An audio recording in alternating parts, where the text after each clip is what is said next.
तो बता दिया क्या सवाल। एक वृत्ताकार मेजपोश जिसकी त्रिज्या 32 सेंटीमीटर है में बीच में एक समबाहु त्रिभुज एबीसी छोड़ते हुए एक डिजाइन बना हुआ है, जैसा कि आकृति 12.24 में दिखाया गया है। इस डिजाइन का क्षेत्रफल ज्ञात कीजिए। ठीक है, सवाल आप सभी लोगों ने सुन लिया होगा।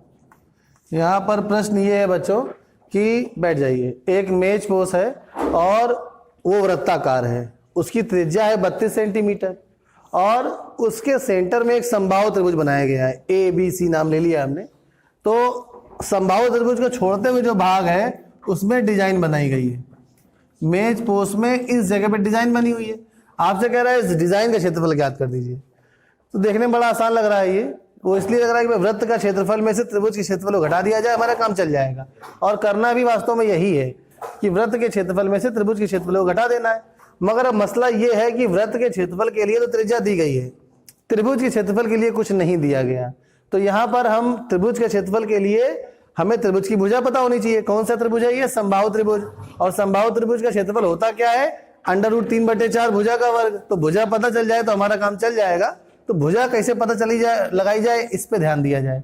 यहाँ पर बच्चों समबाहु त्रिभुज एक मैजिकल त्रिभुज है। वो इसलिए है क्योंकि अगर समबाहु त्रिभुज के हम परिगत एक वृत्त खींचे या अंदर एक वृत्त खींचे तो उन सबका केंद्र एक ही होता है।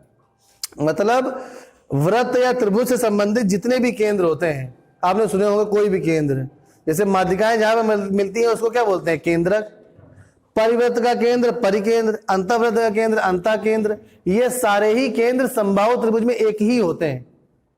समबाहु त्रिभुज की कंडीशन में सारे केंद्र एक ही होंगे, जो केंद्रक होगा वही परिकेंद्र होगा। तो यहां पर भी परिकेंद्र मतलब वृत्त का केंद्र और केंद्रक मतलब माध्यिकाएं जहां पे मिलेंगी वो। तो यहाँ पे एक बात यहाँ पे लिखनी पड़ेगी, हमें लिख देते हैं आपकी जानकारी के लिए कि सम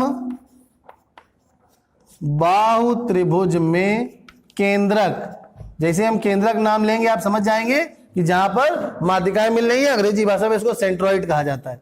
तो समबाहु त्रिभुज में केंद्रक व परिकेंद्र, परिकेंद्र का मतलब जो परिवृत्त बना हुआ है इसका केंद्र। समबाहु त्रिभुज में केंद्रक व परिकेंद्र, इसको सरकम सेंटर कहते हैं अंग्रेजी भाषा में। तो समबाहु त्रिभुज में केंद्रक व परिकेंद्र एक ही होते हैं।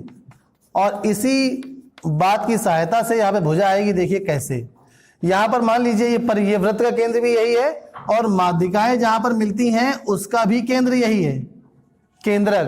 तो मगर हमें केंद्रक के बारे में तो ये पता है कि केंद्रक माध्यिका को किस अनुपात में बांटता है?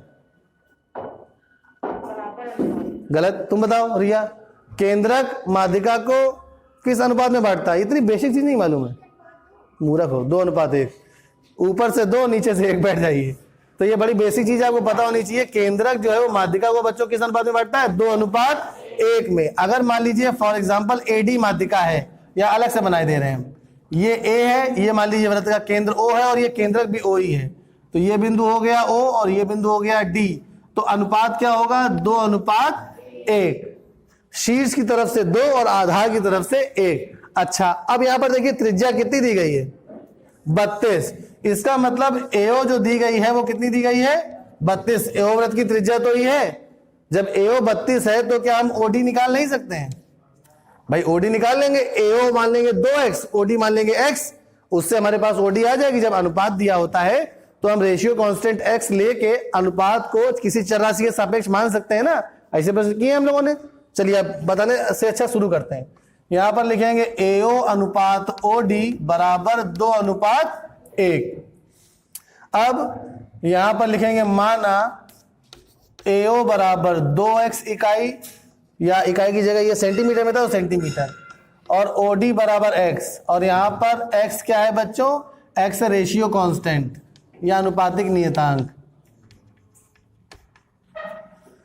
अब यहां पर AO, अब एक काम ये कर सकते हैं, x ना मान के डायरेक्ट आ सकता है। यहां पे थोड़ा गलत दिशा में चले गए। यहां पर AO का मान तो सीधे दिया ही गया है ना, इसकी जरूरत ही नहीं है। AO कितना दिया गया है? 32। तो यहां पर सीधे सीधे लिख दीजिए 32 अनुपात OD बराबर 2:1। अब प्रोडक्ट ऑफ मीन्स और प्रोडक्ट ऑफ एक्सट्रीम्स को बराबर कर लीजिए। हम लोगों ने छोटी कक्षा में पढ़ा है ये कि बाहरी का गुणनफल और अंदर का गुणनफल बराबर होगा। तो यहां पर OD गुणे 2 बराबर 32 गुणे 1 हो जाएगा। तो फाइनली ओडी हमारे पास कितना आ जाएगा 32 भागित 2, यानी ओडी हमारे पास आ जाएगा 16। अच्छा, ओडी निकालने की आवश्यकता को पड़ रही है? ओडी निकालने की आवश्यकता इसलिए पड़ रही है कि अगर हम ओडी निकाल लेंगे तो एडी आ जाएगा, और जब एडी आ जाएगा तो समबाहु त्रिभुज में प्रत्येक भुजा बराबर भी होती है। हमने बताया ना समबाहु त्रिभुज बिल्कुल मैजिकल त्रिभुज है। तो ये भुजा अगर ए है तो ये सारी ए होंगी, तो ये वाली ए की आधी होगी। ये ए की आधी इसलिए होगी क्योंकि समबाहु त्रिभुज में शीर्ष से जो माध्यिका जाती है वो आधार पर लंब भी होती है और आधार को समद्विभाजित भी करती है। सारे केंद्र जो है वो समबाहु त्रिभुज में एक ही होते हैं। तो अगर मान लीजिए इस त्रिभुज को अलग से बना दें हम आपके लिए, तो और ज्यादा विजिबिलिटी बढ़ेगी इसकी। ये है ए, ये है बी, ये डी, और सॉरी सी, ये डी है, और यहाँ पे कहीं ओ है। तो हमें अब ये मालूम पड़ गई 32, ये आ गई 16, दोनों जोड़ देंगे एडी आ जाएगी। अब ये ए है, ये ए है, पाइथागोरस प्रमेय लगाएंगे, ए का मान आ जाएगा, और जब ए का मान आ जाएगा तो त्रिभुज का क्षेत्रफल आ जाएगा। सीधे यहाँ पे ए स्क्वायर का मान निकालेंगे, ए का भी निकालने की आवश्यकता नहीं, क्योंकि त्रिभुज का क्षेत्रफल, समबाहु त्रिभुज का क्षेत्रफल क्या होता है? √3/4 भुजा का वर्ग। चलिए अब आगे बढ़ते हैं यहां पर इसी दिशा में। तो यहां पर लिखेंगे माना समबाहु, पहले तो इसको एडी निकाल ली जाए। तो एडी बराबर बच्चों क्या हो जाएगा? एओ धन ओडी। तो यानी ये हो जाएगा 32 और धन 16, तो 16 तिया 48 सेंटीमीटर हमारे पास आ गई एडी। इतनी बात सबको समझ में आ गई? एडी 48 आ गई। बहुत आसान है, धैर्य न खोइएगा, बहुत बिल्कुल बढ़िया तरीके से आएगा समझ में। एडी हमारे पास आ चुका है, और अब हम लिखेंगे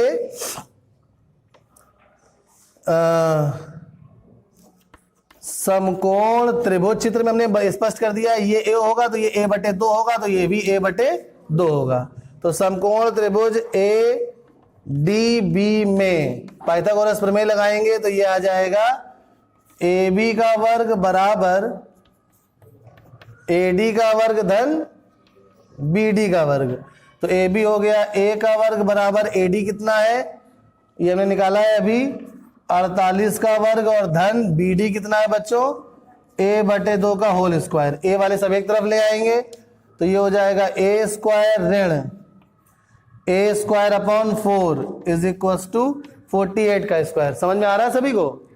तो अब यहाँ पे एलसीएम लेंगे तो ये हो जाएगा 4a square minus a square upon 4 is equal to 48 अर्थात 48 का वर्ग। अब यहाँ पर आ जाएगा फाइनली हमारे पास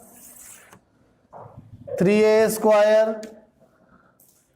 अपॉन 4 बराबर 48 गुणे 48। अच्छा, एक काम और कर सकते हैं, यहाँ पर अगर हम √3 का दोनों तरफ भाग दे दें तो ये सीधे सीधे √3/4a स्क्वायर आ जाएगा, तो सीधे सीधे त्रिभुज का क्षेत्रफल हो जाएगा। और आसान ट्रिक आ जाएगी कि a स्क्वायर का मान निकालें। क्या करें? कुछ नहीं बोलोगे? चलो कोई बात नहीं। तो a स्क्वायर का यहाँ पर देखिए 3 को क्या लिख सकते हैं, चलिए √3 गुणे √3 ये लिख सकते हैं, a स्क्वायर बटे 4 बराबर 48 गुणे 48। अब इस एक √3 को उधर भेज दें, तो भेज सकते हैं ना, लीगल है, कोई गलत तो नहीं कर रहा है, ठीक। तो √3 को उधर भेज देंगे तो ये √3/4 a स्क्वायर सीधे सीधे आ जाएगा 48 गुणे 48 बटे √3। इसको समीकरण नंबर 1 बना के छोड़ देंगे, क्योंकि यही तो त्रिभुज का क्षेत्रफल ही मिल गया हमें सीधे, आगे तो निकालने की आवश्यकता ही नहीं पड़ी ना, ये त्रिभुज का क्षेत्रफल तो मिल ही गया हमें। अब हम क्या लिखेंगे, क्या था ये डिजाइन, प्रश्न में क्या कहा गया था, डिजाइन का क्षेत्रफल बराबर वृत्त का क्षेत्रफल ऋण समबाहु त्रिभुज का क्षेत्रफल।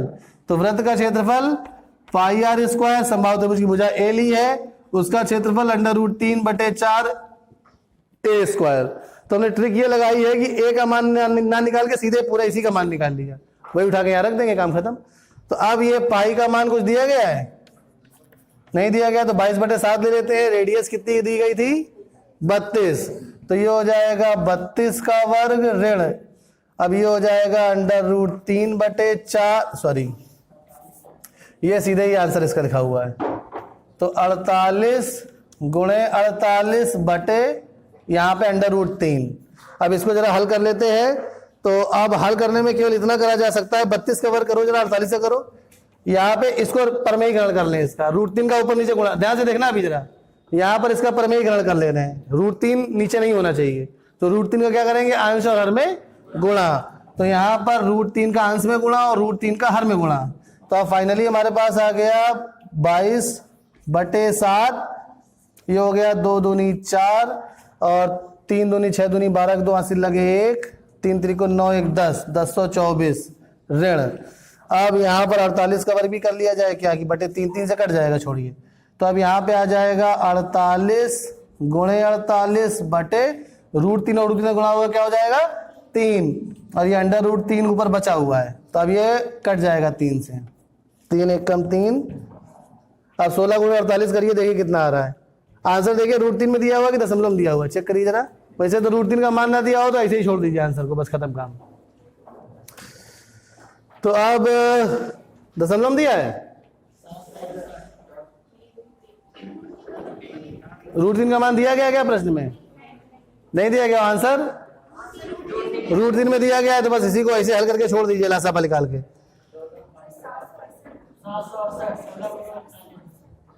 अच्छा 768 इधर आ रहा, 16 गुणे 48 करने से, तो ये हो गया 22/7 गुणे 1024 ऋण 768 अंडर √3, नीचे तो कुछ बचा ही नहीं।